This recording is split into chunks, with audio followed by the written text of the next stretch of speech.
दोस्तों, एक तरफ मोदी सरकार सदन में बजट पेश कर रही है, अपनी उपलब्धियां गिना रही है, तो दूसरी तरफ मोदी के करीबी सलाहकार ने सरकार की बजट की, इंडियन इकोनॉमी की पोल पट्टी खोल के रख दी है। 2014 से 2018 तक मोदी सरकार में पूर्व मुख्य आर्थिक सलाहकार रहे अरविंद सुब्रमण्यन ने उस सच को एक्सपोज किया जिसके बारे में आज की मीडिया ना तो सरकार से सवाल पूछती है और ना ही सरकार इस तमाम मुद्दों पर बात करती है।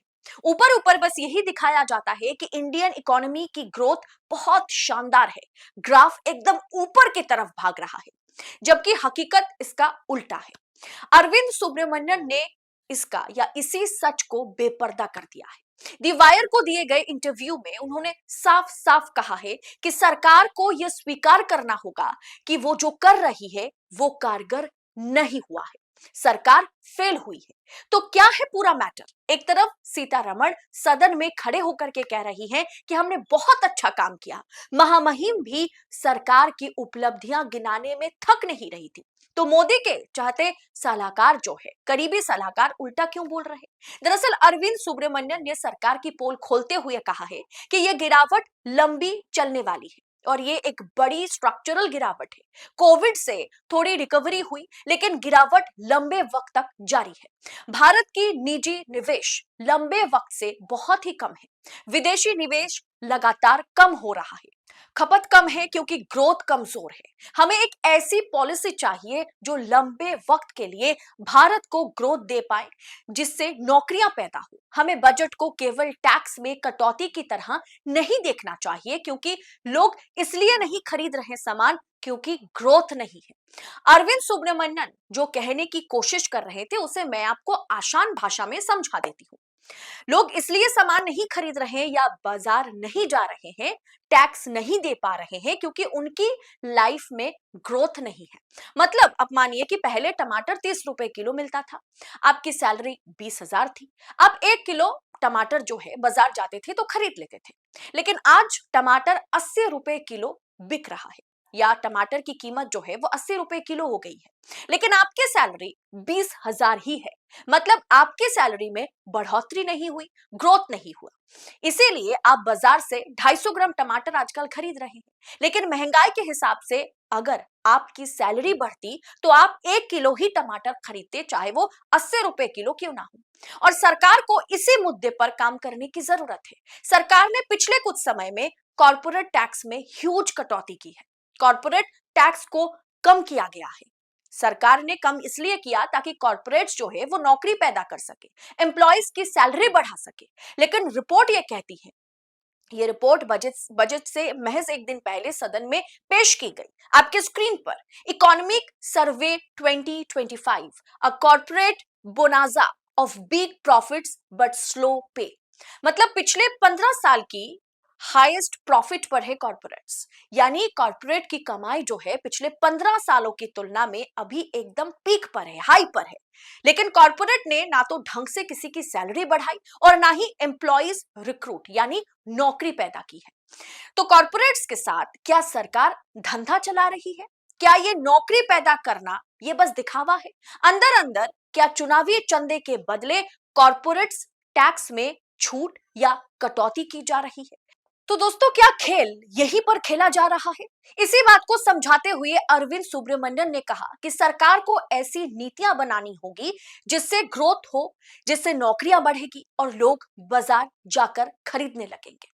उन्होंने इस बात पर भी जोर दिया है कि निवेश कमजोर हुआ है क्योंकि ऐसी बड़ी नीतियां नहीं बन पाई जिससे उनके अंदर भरोसा पैदा हो पाए। अगर निवेशक, इन्वेस्टर के मन में विश्वास ही पैदा नहीं होगा, उसका लगाया हुआ पैसा डूब जाएगा, अगर वो ऐसा सोचेगा तो निवेश बढ़ेगा नहीं, घटेगा। और अगर उसके मन में ये सोच हो कि नहीं, जो पैसा मैं लगा रहा हूं उससे मुझे फायदा होगा, तो निवेश जरूर बढ़ेगा। दोस्तों, इस रिपोर्ट को देखिए आपके स्क्रीन पर, न्यू इंडियन एक्सप्रेस की यह रिपोर्ट है जहां यह कहा गया कि फॉरेन इन्वेस्टर्स भारत में अपनी हिस्सेदारी को इतने बड़े पैमाने पर बेच रहे हैं जैसा पिछले कई सालों में नहीं देखा गया है। मतलब फॉरेन इन्वेस्टर्स भारत की गिने चुने राज्य में ही इन्वेस्ट कर रहे हैं। उत्तर भारत की राज्य में, जिसे काउबेल्ट कहा जाता है, जहां भाजपा की अच्छी खासी पकड़ है, और यहीं पर जो युवा है वो सबसे ज्यादा बेरोजगार है। और वहां इन्वेस्टर्स इन्वेस्ट करना ही नहीं चाह रहे हैं, बिल्कुल भी फॉरेन इन्वेस्टर्स यहां इन्वेस्ट करने में इंटरेस्टेड नहीं है। चेन्नई, बैंगलोर या मुंबई में ही अब भी थोड़ी बहुत फॉरेन इन्वेस्टर्स है जो इन्वेस्ट करना चाह रहे हैं। अरविंद सुब्रमण्यन आगे कहते हैं कि तमिलनाडु जैसे कुछ राज्य हैं जो चीन plus one, China plus one जैसी संभावनाओं का फायदा ले पाए हैं, लेकिन बाकी राज्य इससे पीछे हैं। इस सरकार को समझ सरकार को समझ में आ गई है कि वो सरकार निवेश के भरोसे नहीं चल सकती। यानी तमिलनाडु हो, चाहे चेन्नई हो, मुंबई हो, महाराष्ट्र हो या कर्नाटक हो, इन तमाम राज्यों को, कुछ गिने चुने राज्यों को समझ में आ गई है कि हम गवर्नमेंट के भरोसे, सेंट्रल गवर्नमेंट के भरोसे सरकार या धंधा नहीं चला सकते। तो हमें फॉरेन इन्वेस्टर्स चाहिए अगर हमें अपने राज्य में ग्रोथ करनी है तो। और इसी के चलते ये तमाम राज्य आगे निकल रहे हैं। लेकिन जो काउबेल्ट वाला इलाका है, जो भाजपा शासित या डबल इंजन सरकार वाली जितनी भी राज्य है, वो पीछे खिसक चुका है। दोस्तों, हमें 8% जीडीपी तक पहुंचना था, सुब्रमण्यन कहते हैं, लेकिन हमारी जीडीपी ग्रोथ 5.8% पर ही अटक गई है। सभी मोर्चों पर अर्थव्यवस्था अच्छी स्थिति में नहीं है और इन्वेस्टर्स के मन में रिस्क कम करने में यह सरकार नाकाम रही है। यह बात मैं नहीं कह रही हूं, सुब्रमण्यन जो कि मोदी के चहीते और करीबी सलाहकारों में से एक थे, उनका यह कहना है। हमारा उत्पादन कम होने का एक कारण यह भी है कि हमारा एक्सपोर्ट जो है वो बहुत कमजोर है। दोस्तों, आप बताइए ना, हम चीन से compete करें तो करें कैसे? मेक इन इंडिया की बात करना, एक माहौल बनाना, मेक इन इंडिया को करोड़ों रुपए खर्च करके लॉन्च करना आसान है, लेकिन उसके बाद का क्या? उसके बाद क्या हुआ? क्या सरकार इस पर बिल्कुल भी नजर डालती है? यानी चाइना जो है, चाइना के हर एक घर पे बिजनेस चलता है। हर एक घर जो है वो किसी दूसरे कंट्री के भरोसे नहीं चल रहा है। हर एक को पता है चाइना में वहां की इंफ्रास्ट्रक्चर में अच्छी खासी इन्वेस्ट की जाती है। वहां की कंपनियां जो है वो हमसे 100 गुना आगे चल रही है। दोस्तों, कुल मिलाकर के समझ में यही आई है, समझ में ही आता है कि सरकार जिस इकोनॉमिक ग्रोथ का ढोल पीट रही है ना, वो ढोल फट गया है। और मोदी के एक्स या फॉर्मर आर्थिक सलाहकार ने ये समझा दिया है कि कैसे मोदी जी ने इकोनॉमी का भट्टा बैठा दिया है। सुब्रमण्यन ने जो कहा है कि टैक्स में छूट देके या सरकार जो वोटों की राजनीति करती है टैक्स में छूट देके, लेकिन उससे परिस्थिति में कुछ भी सुधार करना संभव नहीं है बिना नौकरी पैदा करे।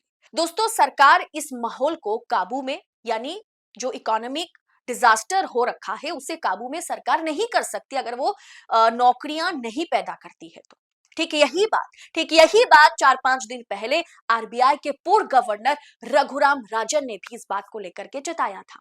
रघुराम राजन ने भी कहा था कि टैक्स कटौती के बजाय सरकार को शिक्षा, स्वास्थ्य, रोजगार जैसे क्षेत्र में निवेश बढ़ाना चाहिए। सरकार ने इंफ्रास्ट्रक्चर में निवेश करनी सरकार को चाहिए ताकि आर्थिक विकास को जो है गति मिले। मिडिल क्लास की टैक्स में जरा सी भी कटौती सरकार अगर करती है तो मिडिल क्लास को राहत देने के लिए सरकार अगर सोचती भी है, वैसे सरकार सोचती नहीं है, तो हमारी इंडियन इकोनॉमी जो है दोस्तों हिल जाएगी, क्योंकि हमारे पास दूसरा कोई चारा नहीं है इंडियन इकोनॉमी को आगे बढ़ाने के लिए, सिर्फ और सिर्फ टैक्स है। और मोदी के करीबी सलाहकार भी यही कह रहे हैं। अरविंद सुब्रमण्यन ने भी उसी बात पर सरकार को आईना दिखाया है। जिस गड्ढे में मिडिल क्लास और अहम गरीब को धकेला गया है, अब सरकार हमें निकालना भी नहीं चाहती है। बस निकालने का ढोंग ही सरकार कर सकती है, क्योंकि अगर सरकार दिल से आम गरीब और मिडिल क्लास के बारे में कुछ करना चाहती है तो सरकार कोई ना कोई उपाय जो है लेकर के आएगी, लेकिन सरकार चाहती ही नहीं है। आपको क्या लगता है, क्या सरकार वाकई आम पब्लिक के बारे में सोचती है? क्या हमारी इकोनॉमिक कंडीशन या देश की जो इकोनॉमिक स्ट्रक्चर है, जिसको पूरी तरीके से कमजोर किया जा रहा है काफी सालों से, क्या उस पर सरकार को सोचने की आवश्यकता है? दोस्तों, ये तमाम मोदी के ही सलाहकार हो, चाहे आरबीआई के पूर्व गवर्नर्स हो, कितना भी मोदी जी को चिताए, बड़े बड़े इकोनॉमिस्ट मोदी जी को चिताए, मोदी सरकार को चिताए, इन्हें शायद फर्क ही नहीं पड़ता। इस मुद्दे पर आप क्या सोचते हैं? कमेंट कर अपनी राय हमारे साथ साझा शेयर जरूर करें। और अगर ये रिपोर्ट अच्छी लगी है तो आपसे मैं अनुरोध करूंगी कि इस वीडियो को, इस रिपोर्ट को दबा करके शेयर करें। फिलहाल इस रिपोर्ट में इतना ही। ऐसी तमाम खबरों को पड़ताल के साथ पाने के लिए, निष्पक्षता के साथ पाने के लिए द न्यूज लॉन्चर को सब्सक्राइब जरूर कीजिएगा। बहुत बहुत शुक्रिया। जय हिंद, जय भारत।